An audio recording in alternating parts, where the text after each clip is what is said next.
Welcome to a new segment of Dying in Grace, the show that's designed to integrate all aspects of living and dying well into the whole circle of life.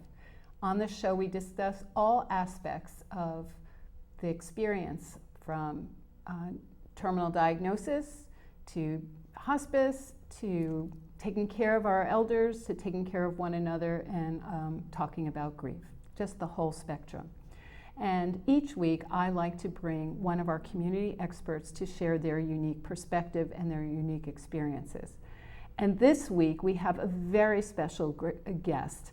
And before I introduce her, I want to give you a little bit about her background. Her name is Laure-Anne Bosselaar, and she is our current poet laureate. But she comes with some incredible credentials. She has published many books. She's taught at Emerson College. Her poetry's been read on Garrison Keillor's show, and she's going to help us understand the grieving process with some of her readings and some of her experiences, and some excerpts from her newest book called These Many Rooms, which was published by Four-Way Books as the publisher. So we're really delighted. So with that introduction, one of my most esteemed guests, thank you and welcome, Laure-Anne. Thank you. I'm pleased and honored that you're having me here. Well, I think that you have many gifts to share, and I thought we would start with how you came to be a writer, your experience. So if you just tell us a little bit, and of course you're not American, so just give us a little background. I will make it as brief as I can. My parents put me in a nunnery when I was almost 4 years old, and although they did come and take me out from once or twice a year, I spent all of my youth in a cold Belgian strict nunnery. It was not a happy childhood. Right. And we were pushed to be silent a lot. We weren't allowed to do this or that or this or that. It didn't stop. And one of them was that we couldn't write.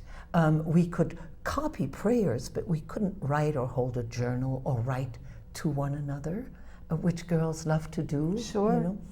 And so I went around that and decided that I would draw little stick figures that would do all these things, which of course nobody could read but me, but at least I could write down what was going on.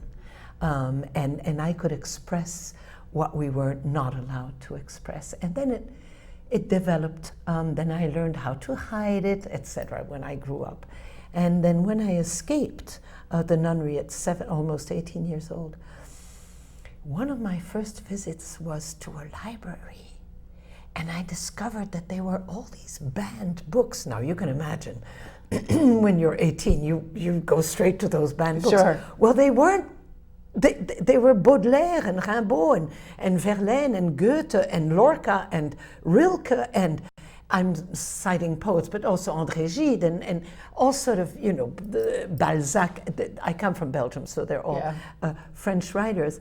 And then I knew what I wanted to do. And I've done it ever since. Right. Well, it's quite amazing. And when you were talking about your little stick figures, it reminded me just of how before man had written language, they always communicated, whether it's hieroglyphics or the painted cave we have here, that kind of thing. So it's like you innately needed to express, even in an environment where you could not. I hadn't thought of that. You're brilliant. I hadn't thought of that. And how interesting that maybe it's in our past. Who knows? Right. Maybe it's a tiny little thing in our genes that we remember that we must write things down. And I think it's that we must express Yes. that, and in an environment that you were in, which is so harsh and, it was harsh. and so painful, that you got free and kind of the whole world opened, and you knew early on you knew your gift was to write. Right. So tell us about your first poetry, your first published poetry or your early works, because you're very, very successful, and Thank you. So tell me a little bit about how you entered in to become a poet. Right. Well, I'll go back to the nunnery for 30 seconds. Sure.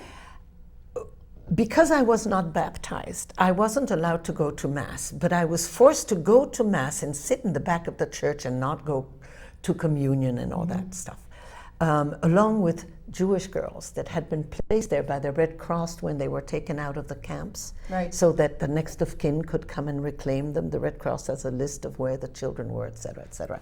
Anyway, so I was there in the back of the church, and one day it struck me, I must have been 6 or 7, I heard not only the music, but I heard that the words rhymed at the end of certain moments. Of course, I didn't know about lines and line breaks and poetry. Nobody knew about poetry. I mean, that was Right. a big no-no, right?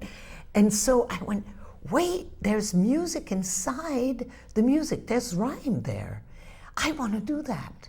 And so as soon as I knew how to write, I was trying to put rhymes everywhere in the middle. It didn't make any sense, but I had rhymes. And so that's what brought me to poetry and not fiction or nonfiction.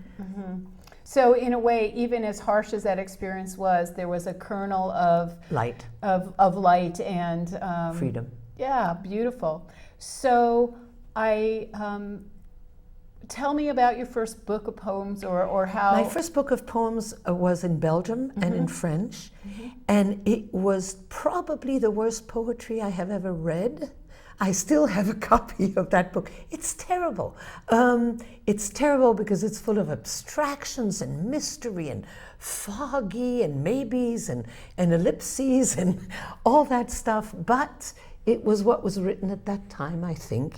And then I taught poetry, and then I got some poems published, and then I had a real book published. And then I moved to America and met an American poet who taught me everything I know about writing in American poetry. And I don't want to go back to Belgium. I'm perfectly happy here. Well, we're lucky you're here. We're Thank you. glad you're Thank here. you. Thank you. So at some point in your life, you gave birth to a child. Now, was Yes. that with your first husband or with a It was gentleman my- you met here? It was my first husband who died in Belgium, Uh-huh. and it was my second child, a little girl called Leticia Marie, and she was a stillborn. But in the early 70s in Catholic Belgium, stillbirth was considered as first a failure, right? Then something to hide, something that isn't clean, something that's A shame. mysterious. A shame, thank you for the word. Yeah. A shame.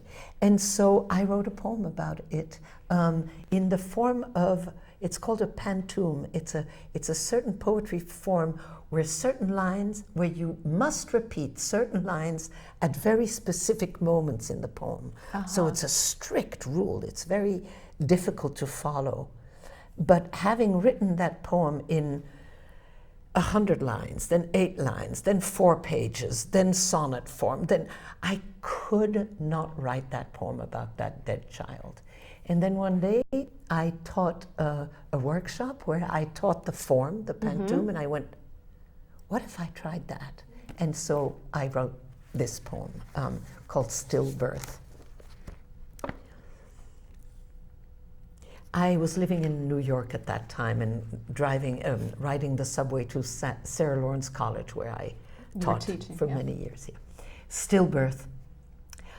On a platform, I heard someone call out your name. No, Leticia, no.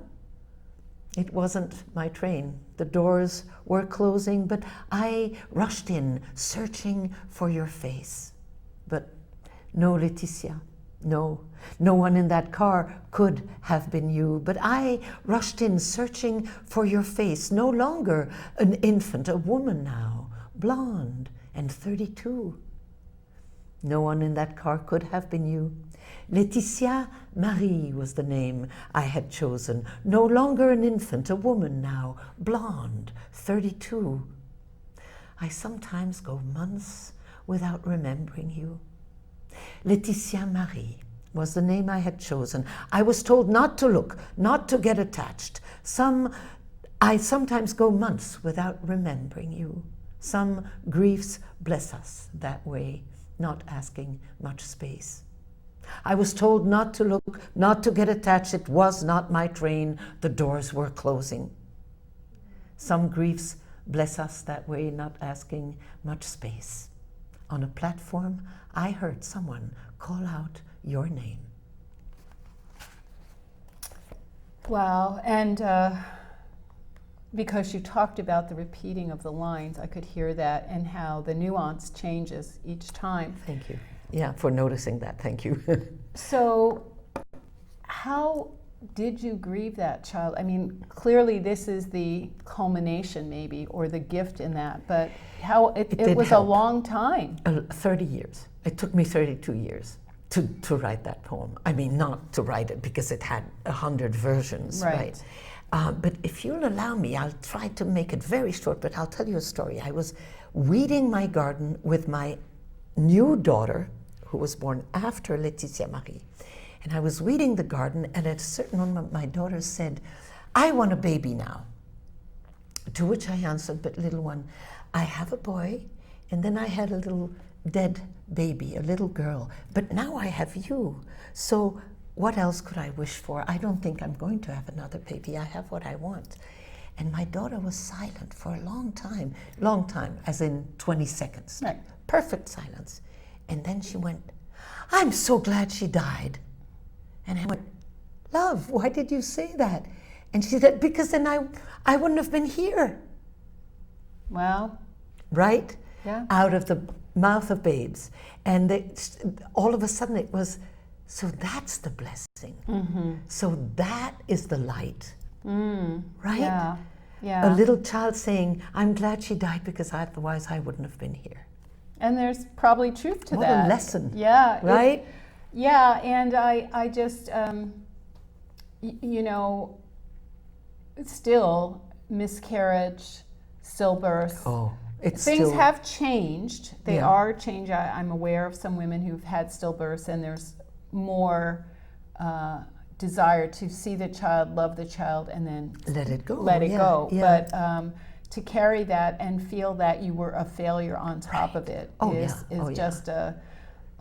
And I think women still feel that with miscarriage, Many. that they must have failed, and it's Maybe one not of those in silent America. things. Well, no, in America too. In America too, but I mean much more in other cultures where it's hidden, where it's a shame, where it's the woman's fault that she can't put a life. Right. Oh, it's terrible. Right, and that's why I chose Yeah. that poem too, to Thank you, illuminate thank you. that's an aspect where we can all grow and Right. be sensitive to people, and Right. it's not a shame. It's Right. it's just it's a heartbreak, It's but a it's not heartbreak. it's not a shame. It's a life. It's a life. Right. So you also have had you haven't had a new poet husband. Yes, a beautiful, wonderful poet, the poet Curt Brown, who founded writers' conferences, who was very busy behind the scene pulling strings to promote poetry in America. He was also a very talented poet, and he also taught me so much about concision, about listening to others, about learning from poetry. And I was very, very happy with him until his death in 2013 here in Santa Barbara. Yeah, and that's a tragedy, because I know he was the love of your life. He was the love of my life. He really was. And so how did his death impact your creativity and your ability to write? Frankly, I wrote in my journal a lot.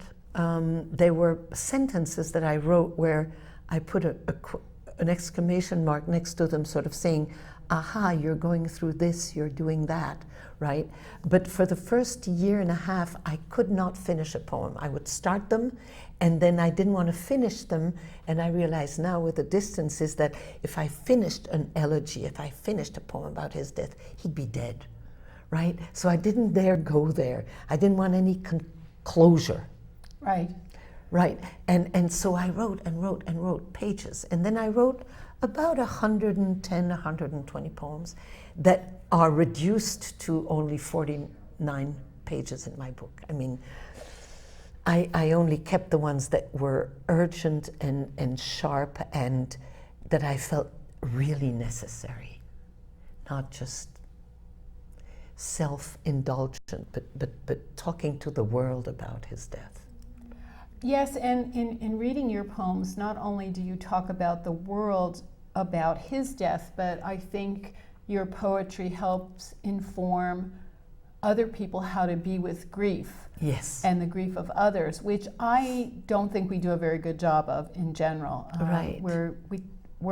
I think many people are uncomfortable in the presence of someone else's pain, and so they want to tap it down Right. or distract them. They don't want to talk about it. Because they're uncomfortable. They are uncomfortable. And so this poetry is another way to let people, both those who are grieving and those who love people who are grieving, understand and what Yes. an interior experience might be like. Right. And Without that's telling them what to do. And when I went through the grieving process, one or two very kind, good-willing friends would say, "Oh, you're in stage 3 right now."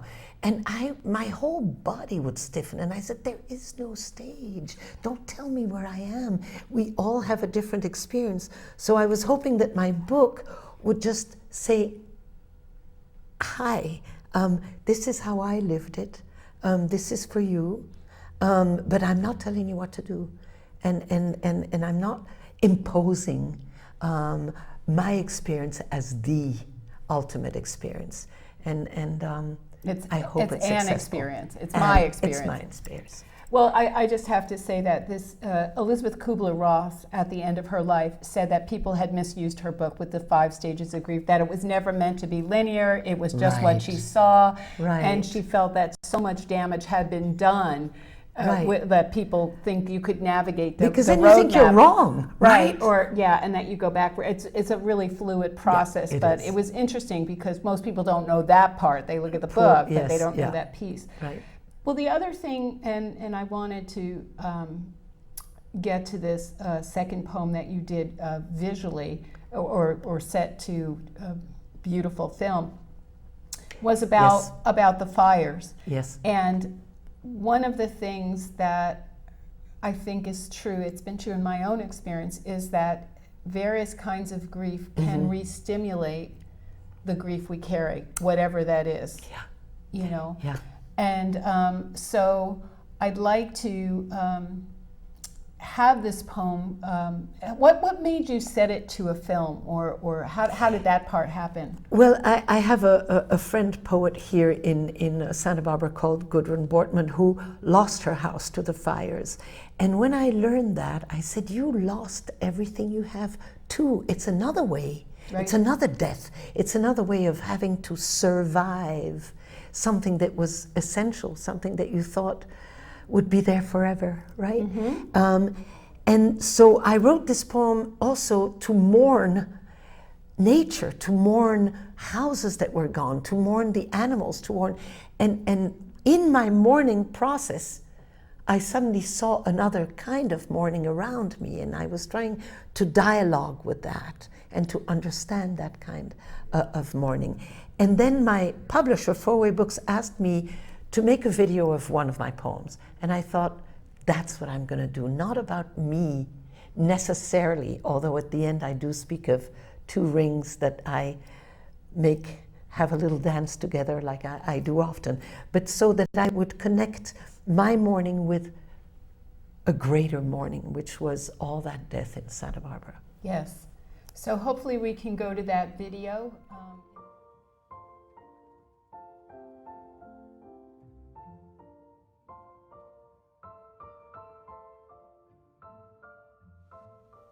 Sundowner wind. 3 days now, and the sundowner's stubborn, a hot hiss in the jacaranda. It's in bloom. There is no blue like this one, dusted by drought and dusk, but flowering all it can, raising its fist to the other blue up there, sun-fraught, contrailed, hazed, and exhausted with light, but there, unfailingly there. The streets are empty, but for a mockingbird on a roof, he too doing all he can, singing to the scorched mountains pockmarked by the tea fire. The sundowner danced with that fire for days, its flames still a rage in my old friend's eyes. She lost all she had to it. I think of her often, bent over, sifting pottery shards from her house's ashes and finding solace there. My God, solace in so little. The sun's down, the wind dies in the tree. I thumb the 2 wedding bands on my finger, have them do their little dance together. Tiny rings in a stillness that can't silence everything.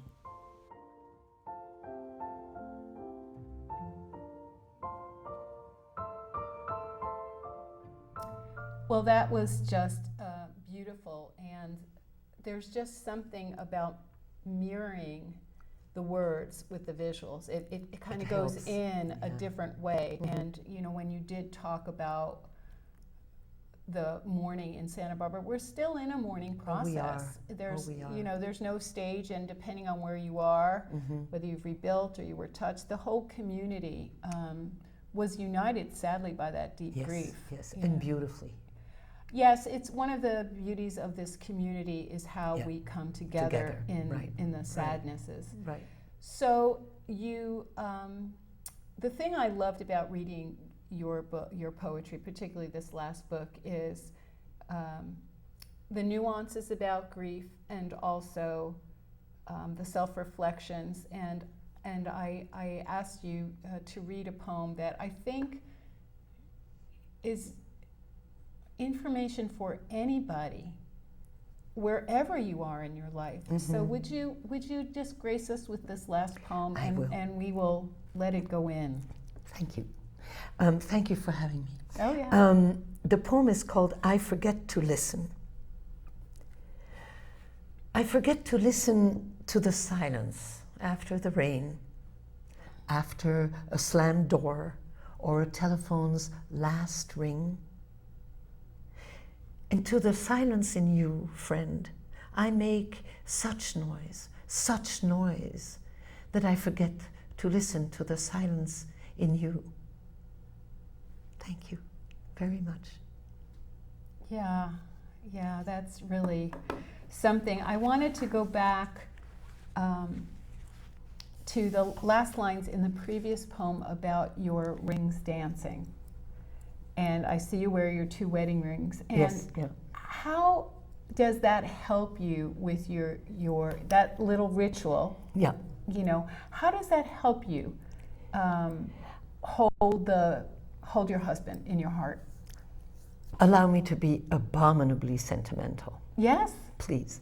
I've been loved. I was loved. I gave love back. We loved things together. So blessed am I or not. You know, I'm so blessed. And that's what's important. That's why I have my little rings do a little dance together.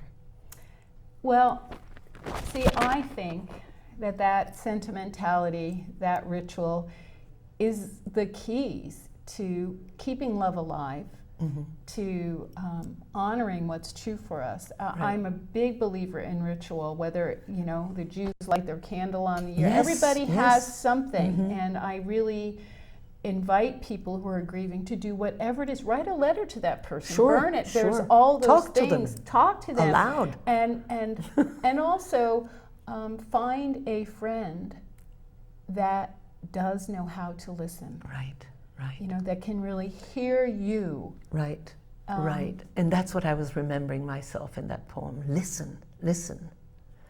Yes, and I think the other aspect of that is hard for all of us is to listen to ourselves in that the truth of what we really know, but it may be too painful to feel. Right. I learned through the deaths in my own life after years of trying to run away Right. that the Right. only way I could get free was to go through it. Right.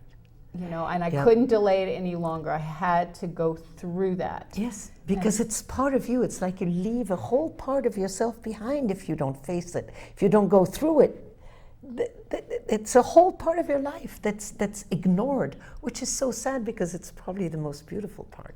It is, and I just In my case, anyway. love the message about listening, because I think when people are with people that are dying, or trying to comfort people who've lost someone, there's the doing. What is it that I can do? Right. You know, and yes, make the casserole and all those things, Yes.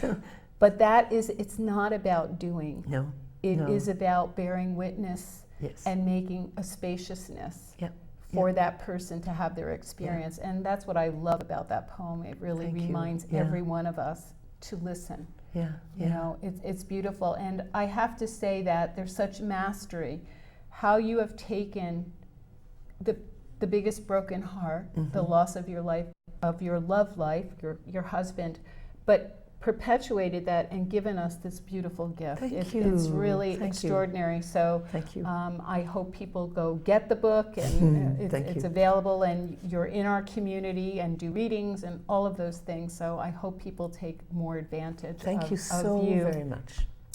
So as we come to a close, I have this book called The Book of Living Love, and it kind of really speaks to what you're doing with your rings. It says, to live in hearts we leave behind is not to die. And so lovely. we invite you to write the name of anyone, or as many people. Feel free to write your daughter's name, your husband's name, and anyone else's I'd name love to that do you that. want to hold Yeah. as a How remembrance, sweet. How because that's nice. part of the ritual. Right. And I would like to thank Laure-Anne once again for being our guest. I'd like to thank TVSB for this program, and thank you to Elliot Jacobson and Michael Nicholson, thank you. our cast, our crew, so that we can offer you this program. And thank you to our viewers.